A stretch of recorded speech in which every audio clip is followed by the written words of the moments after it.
इतिहास में एक पत्र ऐसा भी रहा जिसने एक देश की बुनियाद जो है एक तरह से रख दी। ये था इजराइल। 1917 में ब्रिटेन के तत्कालीन विदेश मंत्री आर्थर जेम्स ने यह ऐतिहासिक पत्र लिखा था यहूदी समुदाय के नेता लॉर्ड रॉथशील्ड को। इस पत्र में फिलिस्तीन में यहूदी लोगों के लिए एक देश स्थापित करने का समर्थन किया गया था। 2 नवंबर 1917 को लिखे गए इस पत्र को बाल्फोर डिक्लेरेशन कहा जाता है।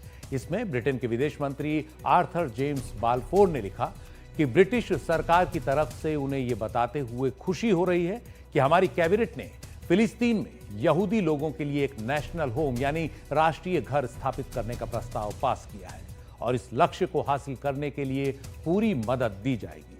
हालांकि साथ ही यह भी लिखा गया कि ऐसा कुछ भी ना किया जाए जिससे फिलिस्तीन में रहने वाले गैर यहूदी समुदायों के नागरिक और धार्मिक अधिकार प्रभावित हो।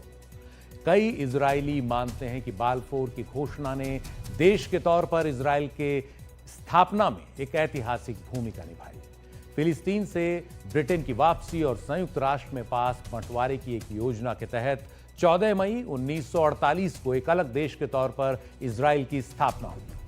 लेकिन कई लोग ये भी मानते हैं कि बाल्फोर की घोषणा ने मध्य एशिया, खासतौर पर फिलिस्तीन में एक ऐसे झगड़े की बुनियाद डाल दी जो एक सदी के बाद भी खत्म होने के बजाय बढ़ता जा रहा है। इजराइल हमास युद्ध और गाजा में हजारों लोगों की मौत इसका सबूत है।